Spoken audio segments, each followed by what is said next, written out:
पिंपरी चिंचवडच्या निगडी प्राधिकरणमधील ही city pride शाळा. इथे शाळेने पाणी बचतीचा अभिनव उपक्रम सुरू केलाय. इथे शाळा सुटल्यानंतर वॉटर बॅगमध्ये उरलेलं पाणी विद्यार्थी एका पिंपात जमा करतात. जमा झालेलं पाणी शाळेच्या परिसरातील रोपांना घातलं जातं. तसंच त्या पाण्याद्वारे परिसरातील स्वच्छताही केली जाते. हा अनुकरणीय उपक्रम राबवून पिंपरी चिंचवडच्या निगडी प्राधिकरण भागातील सिटी प्राईड स्कूलने अन्य शाळांसमोर एक नवा आदर्श ठेवलाय.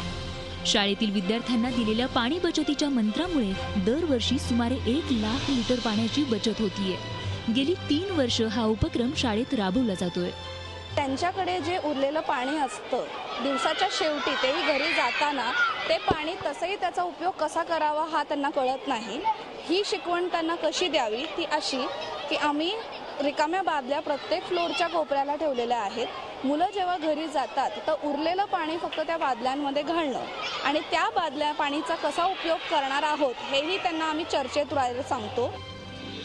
या उपक्रमामुळे विद्यार्थ्यांनाही पाणी बचतीचं महत्त्व कळलंय. हे विद्यार्थी इतरांनाही पाणी बचतीचं महत्त्व पटवून देत आहेत. मराठवाड्यामध्ये खूप वाईट परिस्थिती आहे. तिथे लोकांना पाणी मिळत नाही, शेतांसाठी पाणी नाही आहे वगैरे.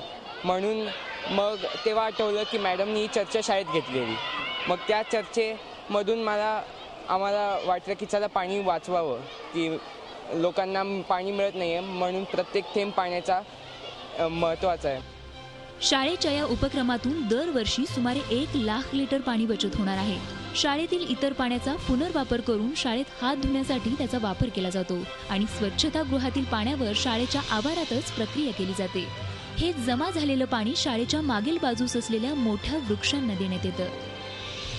सध्या संपूर्ण महाराष्ट्रात सुरू असलेली भीषण पाणी टंचाई पाहता पिंपरी चिंचवडमधील सिटी प्राईड स्कूल राबवत असलेला हा उपक्रम खरंच कौतुकास्पद आहे. कैलासपुरीसह bureau report, Zee media, Pimpri Chinchwad. Zee 24 तास रहा एक पाऊल पुढे.